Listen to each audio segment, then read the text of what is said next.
Pretend I got you pregnant. Who did this The to Mafia you? boss seizes opportunity to end Maid's abusive ex. Nora Bennett crashed through the front doors of the Kane mansion at 11 p.m., blood streaming from a gash on her forehead, her uniform torn at the shoulder, gasping for breath like she'd run a marathon. Her keys were still clutched in her white-knuckled fist, blood on the jagged edges. She'd injured Garrett with them, drove them into his arm when he grabbed her throat in the parking lot and told her if he couldn't have her, he'd make sure no one could. Security rushed her immediately, but she pushed past them, stumbling toward the main house. "I need to see Mr. Kane." Her voice came out ragged, desperate. "Please, I need to see him now." Theo Kane was in his study with his underboss going over shipment routes when his head of security radioed that his maid just stumbled in, bleeding and terrified.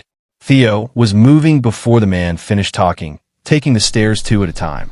He found Nora collapsed against the foyer wall, shaking, trying to wipe blood from her face with trembling hands.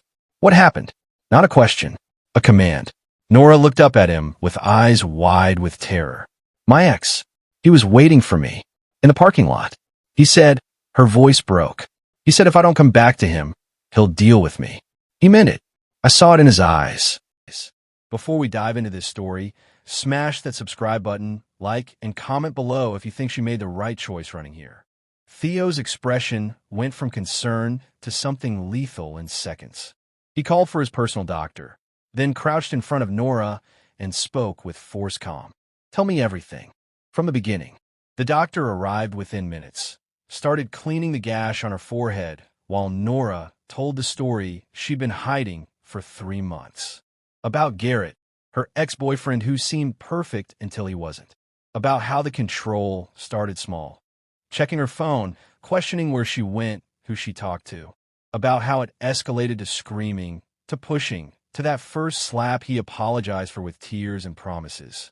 About how leaving him 6 months ago should have been the end, but became the beginning of a nightmare. "He won't leave me alone." Nora's voice shook. "He shows up at my apartment at all hours. Calls from different numbers. Follows me to work. Tonight, he was waiting by my car, with this look on his face like he'd made a decision. He grabbed me, slammed me against the car, put his hands around my throat. Told me I had 1 week to come back, or he'd make sure I regretted ever leaving him." "Did you report this to police?" Theo's voice was dangerously quiet. Nora laughed, the sound hollow and bitter. 3 times. They took statements. Said they couldn't do anything without evidence of immediate threat. Garrett's family has connections with the department. His uncle is a sergeant. Nothing ever comes of my reports. Theo stood, pulled out his phone, made a call. "I need everything on a Garrett." He looked at Nora. "Garrett Price. Garrett Price. Everything. Criminal history. Family connections. Known associates. Current location. I want in 1 hour." Theo ended the call and looked down at Nora. "You're staying here tonight. Guest suite on the 3rd floor. Security will be posted outside your door." "I can't ask you to." "You're not asking. I'm telling." Theo's tone left no room for argument. "You work in my household. That makes you my responsibility. And no one threatens my people."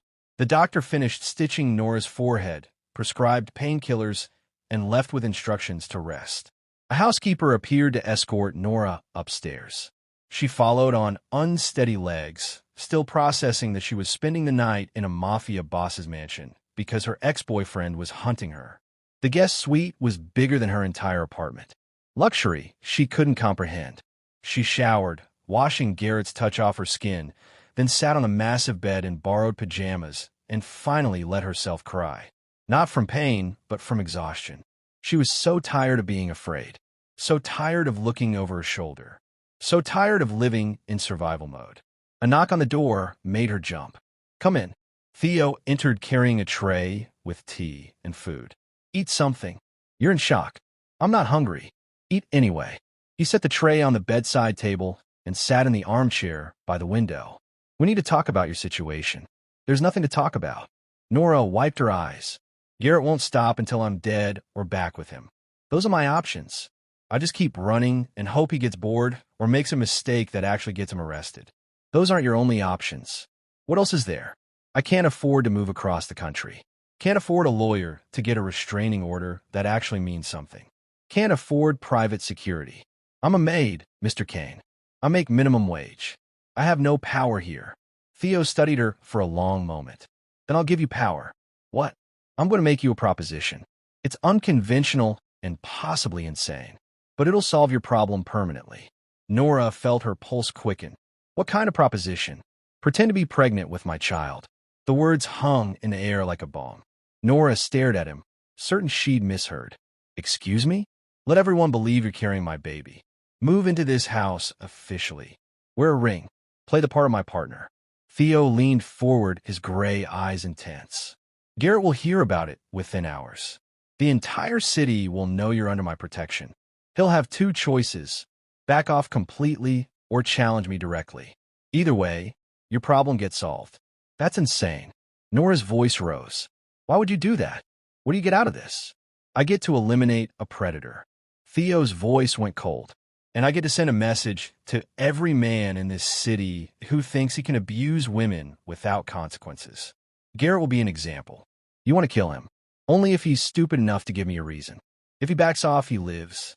If he comes after you again, he's given me justification to handle him. Either way, you're safe. Nora's mind raced. This was crazy. Fake pregnancy? Living with a mafia boss? Pretending to be his partner? But what was the alternative? Keep living in terror? Wait for Garrett to make good on his threats? What if people don't believe it? What if Garrett knows it's fake? Let me worry about making it believable. Theo stood. You just have to play your part. Move in here. Act like my partner in public. Let me handle the rest. And when this is over, when Garrett is dealt with, then you're free. You can leave with enough money to start over anywhere you want. New city, new identity if you need it. Where you can stay and keep working here with better pay and better security. Your choice. Nora looked at this dangerous man, offering her an escape route from hell. She thought about Garrett's hands on her throat tonight. Thought about the promise in his eyes that next time he wouldn't let go. Thought about how tired she was of being a victim. Okay. Her voice was steady despite her racing heart. I'll do it. I'll pretend to be pregnant with your child. Good. Theo moved to the door. Get some rest. Tomorrow we start making this look real. And Nora, from this moment forward, you're under my protection. That means Garrett touches you again, he's a dead man. Understand? Yes. He left, closing the door softly behind him.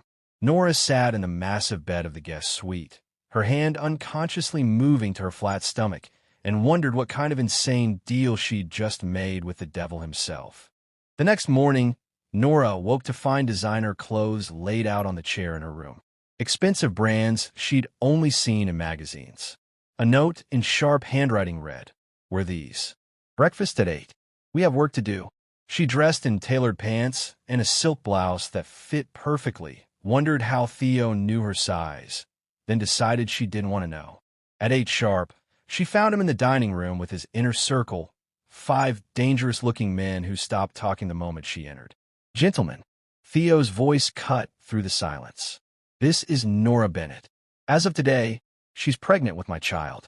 She'll be living here under my protection. Anyone who disrespects her answers to me directly. Anyone who fails to protect her answers to me fatally. Clear? The men nodded, their eyes on Nora with new calculation. She forced herself to meet their gazes without flinching. Nora, sit. Theo gestured to the chair beside him. Eat. You're eating for 2 now. The casual way he said it, like the lie was already truth, sent chills down her spine. She sat, accepted the food his housekeeper brought, and tried to eat while 5 Mafia enforcers watched her like she was a fascinating puzzle. Garrett Price. Theo addressed his men while cutting his steak. I want everything. Where he works, where he drinks, who he associates with, what he owes, who he's afraid of. I want pressure applied everywhere until he's desperate enough to make a mistake. Boss, one of the men spoke up. Word's going to spread fast if we're asking questions about him. That's the point. Theo's smile was cold. I want him to know we're coming. I want him scared. Scared men make stupid choices. After breakfast, Theo took Nora to the most exclusive jewelry store in the city. The staff recognized him immediately, ushered them to a private room. Theo pointed at a display of engagement rings. Pick one. Nora stared at diamonds that cost more than she'd earn in a lifetime. I can't. You can, and you will. This needs to look real. Pick the one you like, or I'll pick for you. She chose the simplest one, a single diamond on a platinum band. Theo slid it onto her finger himself, his touch surprisingly gentle. Perfect. Now everyone who sees you knows you're mine. The word mine sent heat through her chest she didn't want to examine. From the jewelry store, they went to the most expensive restaurant in the city. The kind where reservations required weeks of notice unless your name was Theo Kane. He'd specifically chosen a place known to be frequented by Garrett's social circle. They sat at a window table, visible to everyone. Put your hand on the table. Theo instructed quietly. Let them see the ring. Nora obeyed. Theo reached across and covered her hand with his, the gesture possessive and intimate. To anyone watching, they looked like a couple deeply in love. His thumbs stroked her knuckles while they talked, his eyes never leaving her face. You're good at this, Nora said softly. The acting. I'm not acting. Theo's voice was low. Everyone in this restaurant needs to believe you're carrying my child.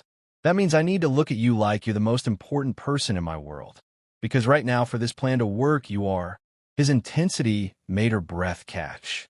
She reminded herself this was just strategy, just part of the plan. But when Theo looked at her like that, it felt real. They were finishing dessert when Nora's phone buzzed. She glanced at the screen and went pale. It's him. Show me. Theo held out his hand. Nora passed him the phone.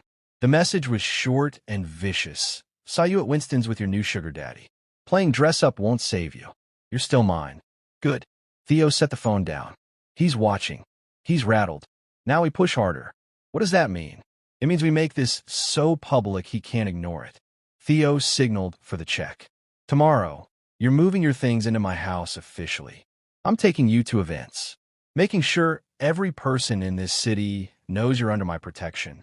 And when Garrett inevitably loses control and comes for you, I'll be ready. They left the restaurant with Theo's hand on the small of her back, guiding her protectively. Cameras flashed, paparazzi who followed Theo everywhere.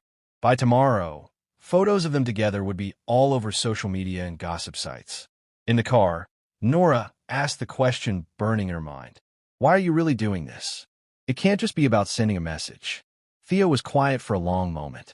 Then he said, my mother was killed by my father when I was 8 years old. Beat her to death in our kitchen while I hid in a cupboard and did nothing because I was too small and weak to stop him. I swore that day I'd never be powerless again. Never watch someone hurt another person without being able to stop it. Nora felt tears prick her eyes. I'm sorry. Don't be sorry. Use it. I'm offering you power, Nora. The power to make Garrett regret every time he put his hands on you. Take it. That night, Garrett showed up at the mansion gates at midnight.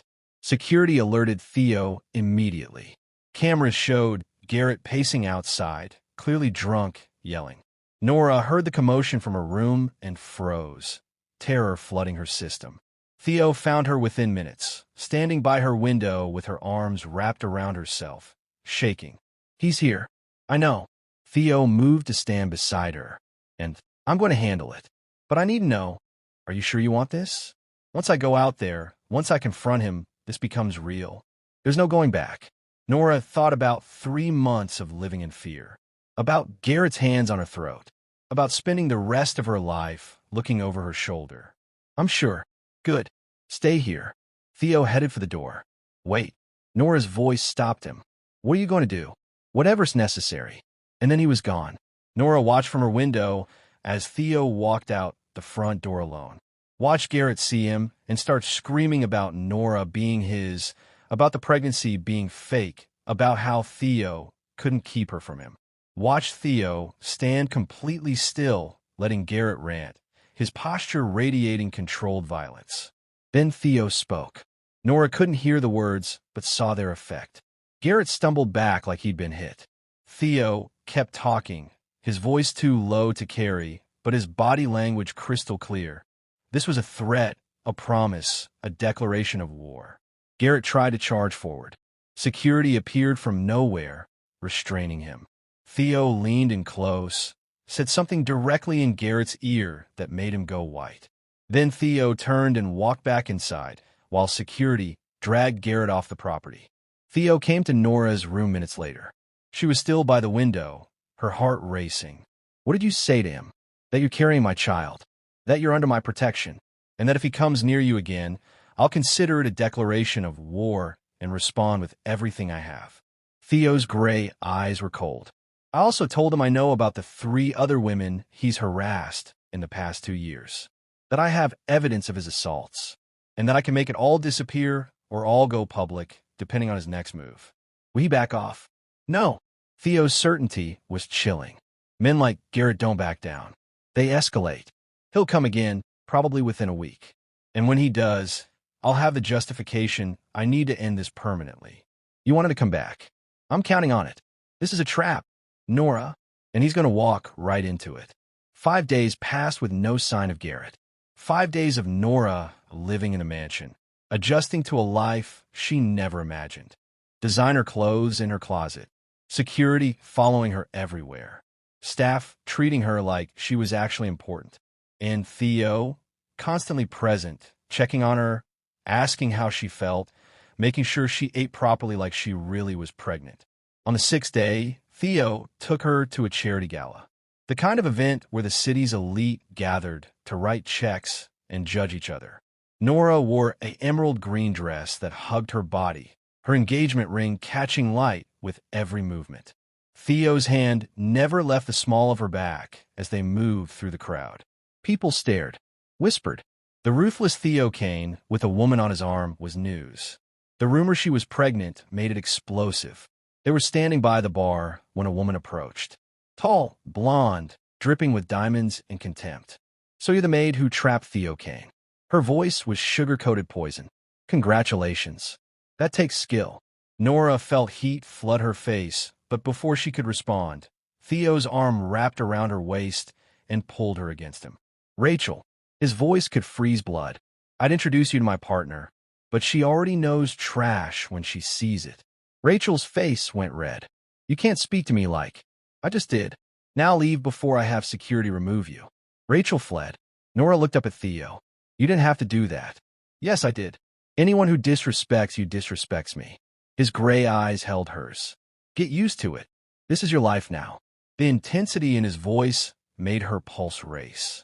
She reminded herself this was pretend, just an arrangement. But standing there in his arms, his body warm against hers, it felt dangerously real. They left the gala after midnight. In the car, Nora's phone buzzed. She checked it, and her blood went cold. It was a photo of her and Theo at the gala. Her in his arms, both of them looking at each other with obvious intimacy. The message below read, enjoy playing house while you can. This isn't over. Garrett. She showed Theo the phone. He studied it without expression. He was there tonight, watching. Good. Let him see what he's lost. Let it eat at him until he breaks. You're really using me as bait.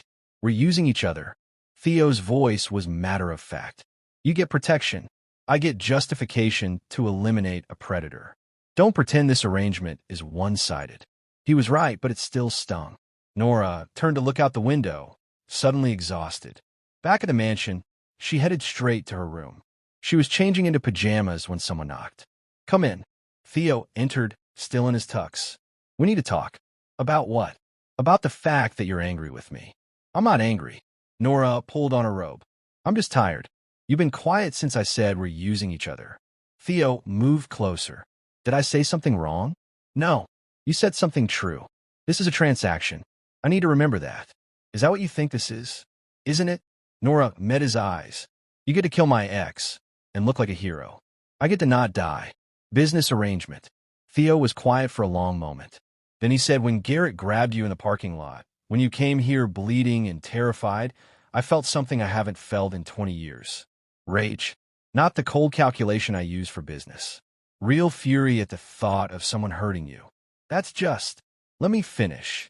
Theo stepped closer. These past 6 days, having you here, taking care of you, seeing you smile when you feel safe, that's not part of any plan. That's me realizing I want you here. Not as bait or strategy. Just here. Nora's breath caught. Theo, you don't mean that. Don't tell me what I mean. His voice was rough.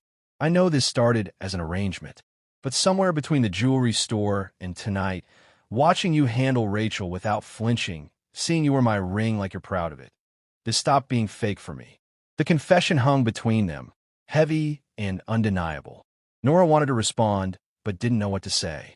This was her employer, a mafia boss, a dangerous man she should fear. But all she felt was pull, magnetic and impossible to resist. The moment shattered when Theo's phone rang.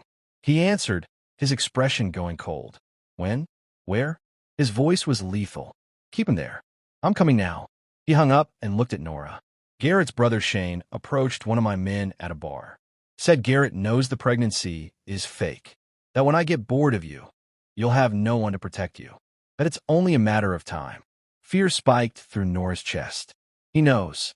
He suspects. There's a difference. Theo moved to the door. Stay here. I'm handling this. Take me with you. Absolutely not. I'm not a child. Nora's voice was steel. If they're talking about me, I deserve to hear it. Theo studied her, something like respect crossing his face. Fine.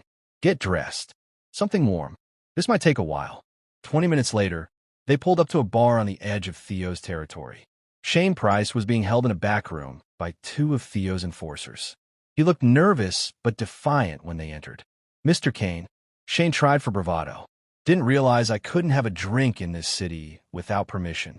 You can drink wherever you want. Theo's voice was calm. But delivering messages from your brother about my partner? That's crossing a line. She's not really your partner. Shane's eyes flicked to Nora. Garrett says the pregnancy's fake. Says you're just using her to get to him. And what does Garrett plan to do with this information? Shane hesitated, then said he's coming for her. Soon. Says no man protects another man's woman this hard unless she's worth taking. Says he's going to remind her who she really belongs to. Nora felt ice flood her veins. Theo's expression didn't change, but the air in the room grew suffocating. Tell Garrett I'm waiting. Theo's voice was death itself. Tell him the moment he makes a move, I'll be ready. And tell him that Nora isn't his to take. She's mine. In every way that matters. Shane nodded frantically. I'll tell him. One more thing. Theo leaned close. If anything happens to her, if she gets so much as a scratch, I'm holding you personally responsible. You and every member of your family. Understand? Shane went pale. Understood. Outside, Nora was shaking. Not from fear, but from adrenaline. He's really coming. I know. Theo guided her to the car. And when he does, I'll end this. What if he hurts me first? What if? He won't. Theo's certainty was absolute.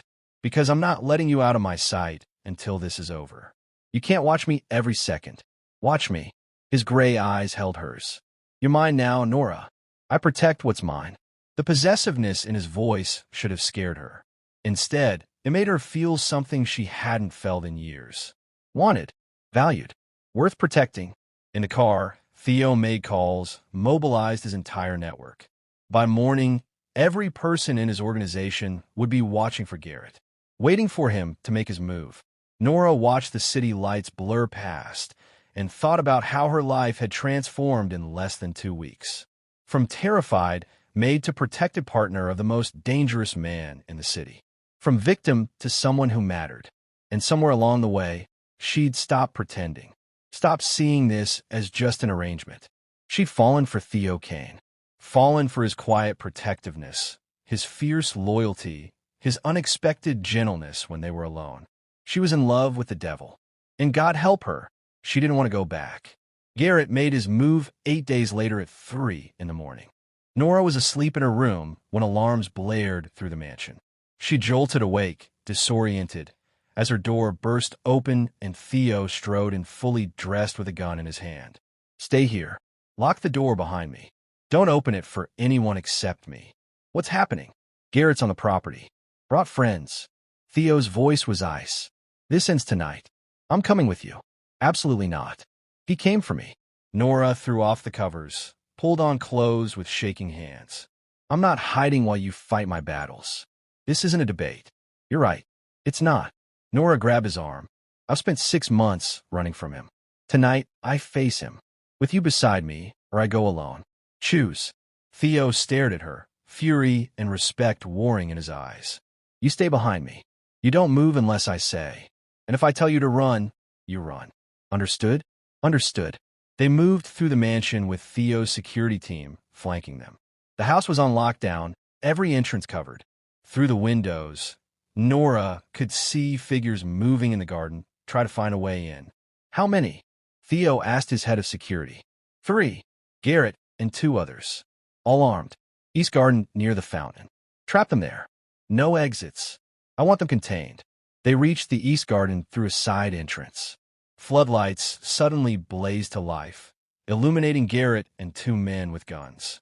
They spun, temporarily blinded, and found themselves surrounded by Theo's team, red laser sights painting their chests. Garrett's eyes found Nora, and something feral crossed his face. There you are. Been looking for you, baby. Don't call me that. Nora's voice was steady despite her racing heart. Why not? You're mine. Always have been. This rich asshole can't change that. Garrett gestured wildly at Theo. You think he really cares about you? Think he won't get bored and throw you away like the trash you are? Put the gun down. Theo's voice cut through Garrett's rant. You're surrounded. This is over. It's not over until I say it's over. Garrett's gun swung toward Nora.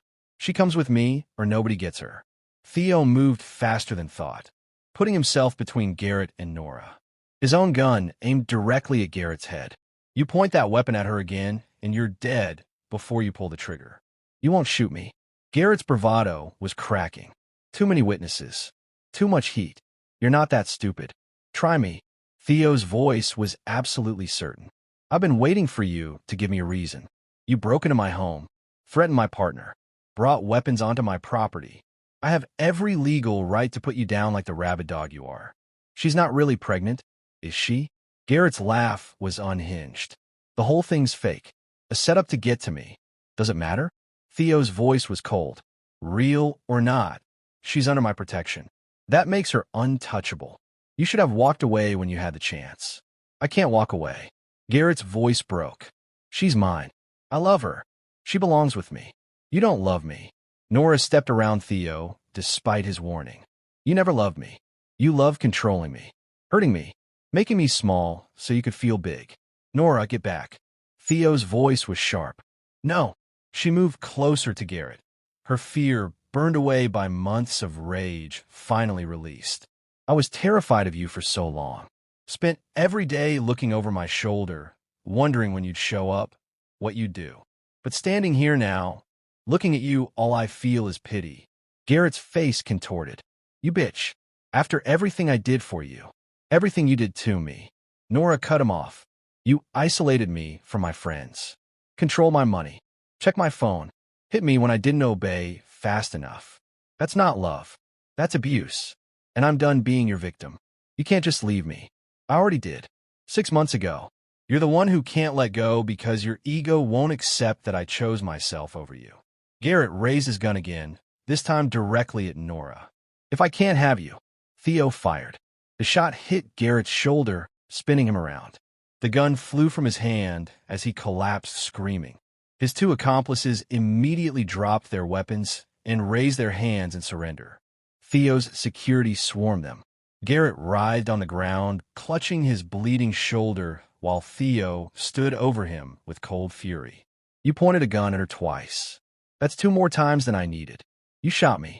Garrett's voice was shocked, agonized. You actually shot me. Should have killed you. Theo's voice was conversational. But she asked me not to, so you get to live. In prison, where you'll spend the next decade remembering this moment. Police sirens wailed in the distance. Theo had already called them, already arranged everything. When they arrived, the scene was clear. 3 armed men broke into private property, threatened residents. One was shot in self-defense after aiming at an unarmed woman twice. Garrett and his friends were arrested on the spot. Attempted home invasion, assault with a deadly weapon, criminal threatening. Combined with the evidence Theo's people had gathered of Garrett's previous assaults, stalking incidents, and harassment, he was looking at serious prison time. As paramedics loaded Garrett into an ambulance, he looked at Nora one last time. This isn't over. Yes, it is. Nora's voice was final. You're going to prison. And when you get out, if you ever come near me again, Theo won't miss next time. Move on, Garrett. I have.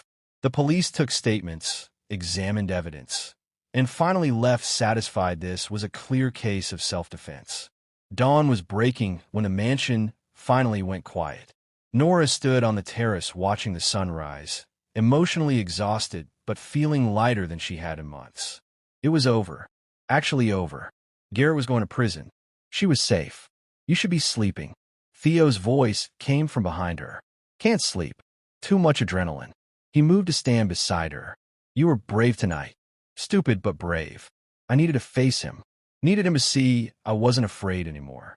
You really weren't. There was respect in Theo's voice. When you stepped around me, my heart stopped. But watching you confront him, watching you take your power back, that was incredible. I learned from the best. Nora turned to face him. You've been teaching me to be strong since the day I crashed through your doors bleeding and terrified. You were always strong. You just needed someone to remind you. They stood in comfortable silence, watching colors paint the sky. Then Nora said what had been building for days. This started as fake, an arrangement to trap Garrett. But it's not fake anymore. Not for me. Theo's gray eyes held hers. Not for me either. So what happens now? The threat's gone. I don't need protection anymore. The arrangement is over. Is that what you want? For this to be over? No. Nora's voice was certain. I want this to be real. All of it. Not because I need protection or because it's strategic. Because I've fallen in love with you and I don't want to leave. Theo pulled her against him, his arms wrapping around her with fierce possession. Then don't leave. Stay. Not as part of a plan. As my partner. My equal. The woman I choose every single day. Even though the pregnancy was fake. About that. Theo's voice held something she couldn't read. How opposed are you to making it real? Nora pulled back to look at him. What? I want this. All of it. You in my home. In my life. In my bed. And eventually, if you want it too, I want a family. Something real to build together. Tears filled Nora's eyes. You're serious.